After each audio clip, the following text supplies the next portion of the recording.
할렐루야. 할렐루야. 네, 만나 뵙게 돼서 반갑습니다. 감사합니다. 네. 잘 지내셨죠? 네. 네, 이 코로나 상황에서도 또 이렇게 말씀 가운데 모이게 된 것 하나님 앞에 정말 감사하고 또 그 말씀 가운데 승리하는 여러분 되시길 바랍니다. 아멘. 네, 그러한 의미로 오늘은 26과인데요. 네. 엠마오로 가는 두 제자. 네, 이러한 제목으로 우리 좀 은혜를 나눠보고자 합니다. 먼저 우리 사도신경으로 신앙 고백을 하겠습니다. 전능하사 천지를 만드신 하나님 아버지를 내가 믿사오며 그 외아들 우리 주 예수 그리스도를 믿사오니 이는 성령으로 잉태하사 동정녀 마리아에게 나시고 본디오 빌라도에게 고난을 받으사 십자가에 못 박혀 죽으시고 장사한 지 사흘 만에 죽은 자 가운데서 다시 살아나시며 하늘에 오르사 전능하신 하나님 우편에 앉아 계시다가 저리로서 산 자와 죽은 자를 심판하러 오시리라. 성령을 믿사오며 거룩한 공예와 성도가 서로 교통하는 것과 죄를 사하여 주시는 것과 몸이 다시 사는 것과 영원히 사는 것을 믿사옵나이다. 아멘. 네, 오늘은 엠마오로 가는 두 제자라는 제목으로 같이 은혜를 나누고자 하는데요. 오늘도 예수님께서는 두 제자를 만나 주셨습니다. 예수님이 만나 주시기 전에 두 제자, 그리고 예수님을 만난 두 제자는 어떻게 변화됐는지 우리가 살펴볼 텐데요. 먼저 거기에 대한 질문을 한 가지 한번 드려보겠습니다. 상대방이 내가 말한 이야기를 믿지 않을 때 어떤 심정 그리고 어떤 마음이 드는지, 그리고 상대방의 말을 믿는 것은 어떤 관계가 있는 건지, 어떤 영향을 끼치는지 한번 먼저 이렇게 말씀해 주시면 좋을 것 같습니다. 우리 김무복 권사님 한번 말씀해 주시죠. 첫째 말, 내 말을 이야기할 때 믿지 않는 마음이 어떤 마음이 드냐면은 나를 믿지를 못하나?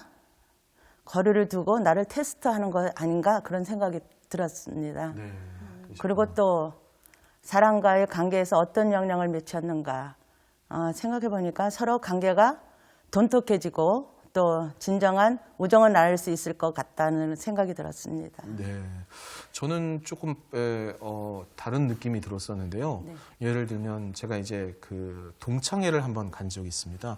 근데 그 동창 모임을 갔을 때 이제 제가 이제 이게 목회자라는 거를 알고 친구들이 알고 이제 저에게 이제 그런 신앙적인 그런 뭐 종교적인 그런 질문을 하는데 제가 얘기한 것을 전혀 받아들이지 못하는 그런 모습을 보고 참 마음이 답답했습니다. 그런데 이제 그게 저한테는 어떻게 느껴졌냐면 영적으로 막혀져 있다는 느낌. 그러니까 그 제 친구들이 마음의 문을 연 게 아니라 그 영의 문을 닫고 있는 어떤 그러한 세력이 있는 것 같은 그런 느낌이 들었어요. 그래서 내 말을 못 믿는 그런 것도 그냥 가볍게 여기에서는 안 되는 어떤 그런 영적인 어떤 그러한 게 있구나. 이러한 신앙의 문제에서는 그런 것이 있어서 주님이 열어주셔야 된다는 것.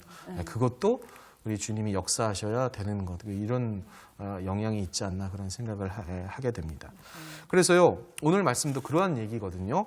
우리 같이 누가복음 본문이 24장인데요. 우리 13절에서부터 35절 말씀 속으로 우리 주제 말씀을 같이 한번 우리 합독해 보겠습니다. 그날에 그들 중 둘이 예루살렘에서 20울이 되는 엠마오라 하는 마을로 가면서 이 모든 된 일을 서로 이야기하더라. 그들이 서로 이야기하며 문의할 때에 예수께서 가까이 이르러 그들과 동행하시나 그들의 눈이 가려져서 그인 줄 알아보지 못하거늘 그때로 일어나 예루살렘에 돌아가 보니 11 제자 및 그들과 함께한 자들이 모여 있어 말하기를 주께서 과연 살아나시고 시몬에게 보이셨다 하는지라. 두 사람도 길에서 된 일과 예수께서 떡을 떼심으로 자기들에게 알려주신 것을 말하더라. 아멘. 오늘 이 본문을 한번 이렇게 세 가지로 이렇게 말씀드리고자 하는데요. 첫 번째는 고난과 부활을 믿지 못한 제자들입니다. 그러니까 예수님을 진정으로 만나기 전에 이 사람들은 어떤 사람들이었나를 말씀드리고자 하는데요. 예수님의 십자가 그 죽음을 통해서 이 제자들이 실망을 했습니다. 왜냐하면 이스라엘의 구원자라고 여겼던 그런 마음이 있었는데 예수님이 십자가에 돌아가시니까 그들은 실망해서 예루살렘에서 엠마오로 내려가고 있었습니다. 근심하고 실망하고 있었겠죠. 그때 예수님이 오셔서 동행하셨습니다. 그런데 그들은 눈이 가려져 있어서 예수님을 알아보지 못했습니다. 예수님은 길 가던 중에 그 이야기를 들으시고 무슨 얘기를 하냐고 물어보셨고, 그 중에 한 제자 글로바는 왜 그것을 최근에 일지를 알지 못하냐고 반문까지 했습니다. 그래서 자세한 얘기들을 이야기 나누었고, 그리고 예루살렘에서 있었던 이야기들을 쭉 나누는 가운데 예수님이 말씀하신 대로 예수님이 반드시 부활하겠다라는 그 사실을 믿지 못했기 때문에 이들에게는 계속해서 그 예수님이 누구신지에 대한 부분을 알지 못하고 그러한 이야기들을 나눌 수밖에 없었다는 것이죠. 예수님이 온 인류, 이스라엘 백성과 온 인류를 구원하실 자라는 사실을 몰랐기 때문에 그들은 계속해서 예수님과 이야기를 나누면서도 실망하고 슬픔에 잠겨 있었다는 것입니다. 이 말씀을 한번 요약해서 질문을 한번 드려보겠습니다. 엠마오로 가던 두 제자가 부활하신 예수님을 만났는데도 그분을 알아보지 못한 이유는 무엇일까요? 우리 김묵 권사님 한번 얘기해 주시죠. 그들이 예루살렘에서 일어난 모든 일을 알고 있었지만 예수님이 말씀하신 대로 부활하셨다는 것을 믿지 못했습니다. 그래서 보니까 예수님을 고난 받으시고 부활한 것을 믿지 못했기 때문이라고 생각합니다. 네, 그렇죠. 예수님이 바로 옆에 계셨는데도 그들은 예수님을 알지 못했습니다. 왜냐하면 영적으로 막혀져 있었기 때문이죠. 예수님이 부활하셨다는 것 분명히 말씀하셨는데도 그 사실을 믿지 못하니까 제 동창이 그런 신앙적인 얘기를 전혀 받아들이지 못하는 것처럼 이들에게도 영의 눈이 멀어서 예수님을 보지 못하는 것이죠. 두 번째는 이제 예수님이 그들에게 다가오셔서 이제 일을 하시기 시작을 했습니다. 말씀으로 가르치시기 시작했다는 것입니다. 이러한 무지, 그럼 예수님이 왜 오셨는지에 대한 그런 것들을 마음으로 책망하셨고, 그리고 고난을 통해서 영광에 오르는 그런 그리스도의 길, 그런 것들을 받아들이지 못하고 있는 상태에 대해서 그것들에 계속 구약 성경에도 그리고 신약에도 예수님 그 자신에 대한 그러한 것들을 설명해 주셨고, 그리고 거기에 대해서 그들은 이해하기 시작했습니다. 그때 그 말씀을 들을 때 그들의 마음이 뜨거워졌고, 그리고 예수님이 그들의 마음에 성령의 감동을 주시기 시작을 했습니다. 그래서 날이 저물어 목적지에 도착하자 제자들이 예수님을 강권해서 처소에 모시고 함께 식사를 하면서 떡을 들어 축사하신 후에 그들에게 주셨을 때 그제서야 그들의 눈이 열려서 예수님을 알아보게 되었습니다. 그런데 이제 그 순간은 예수님이 그들에게 이제 보이지 않고 사라지신 것을 그들이 느끼게 된 것이죠. 두 번째 말씀 한번 요약해서 우리 이현아 집사님께 한번 질문을 드려보겠습니다. 예수님이 길에서 두 제자에게 성경을 풀어주실 때 제자들의 마음에 어떤 일이 일어났을까요? 네, 제자들이 예수님의 말씀을 들을 때에 마음이 성령의 감동으로 뜨거워졌습니다. 네, 그렇습니다. 우리도 마찬가지죠. 말씀을 가까이 할 때 예수님을 만나게 되는 것입니다. 그렇게 되면 우리의 심령이 변화되는 것이죠. 네, 그를 통해서 성령의 임재를 느끼게 되는 것입니다. 그래서 세 번째, 이 예수님을 만난 후에 뜨거워진 이 제자들은 어떻게 변화됐을까입니다. 엠마오로 가는 길에서 예수님의 말씀을 듣고 예수님이 부활하셨음을 알게 된 이 두 제자가 그 늦은 밤중에 바로 예루살렘으로 돌아갔습니다.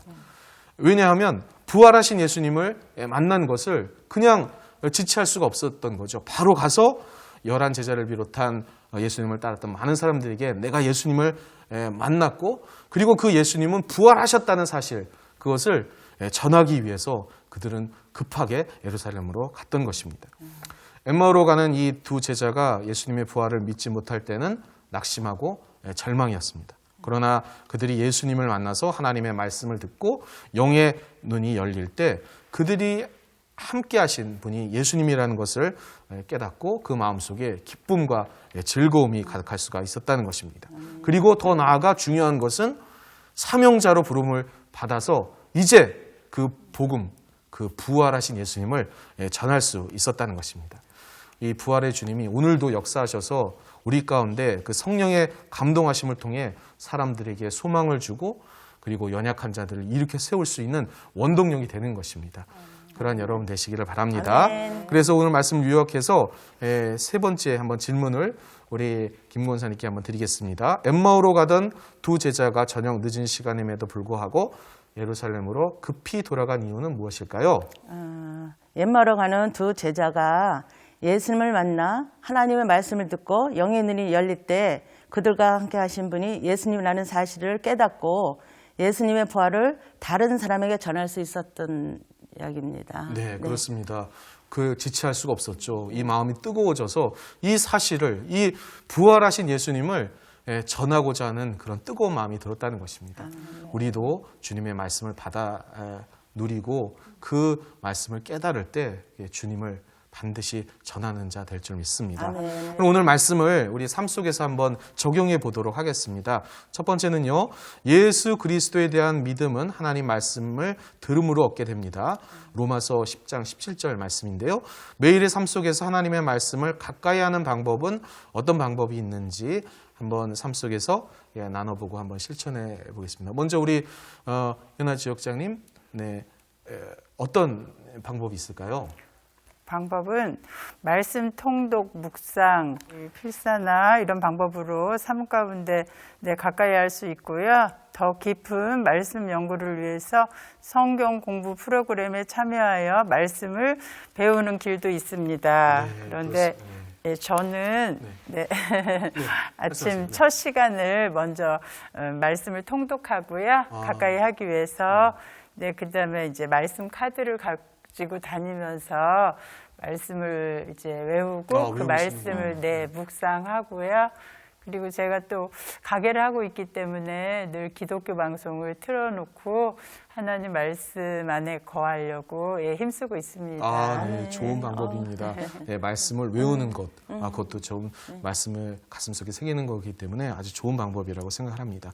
두 번째 한번 질문을 드리겠습니다. 엠마오로 가는 두 제자와 같이 하나님의 말씀을 읽고 들으면서 의심하고 있는 것이 있는지 하나님의 말씀을 온전하게 믿는 믿음을 구하며 기도하는 시간을 가져봅시다. 우리 김 권사님 혹시 말씀을 읽고도 의심하고 있는 거 혹시 있으실까요?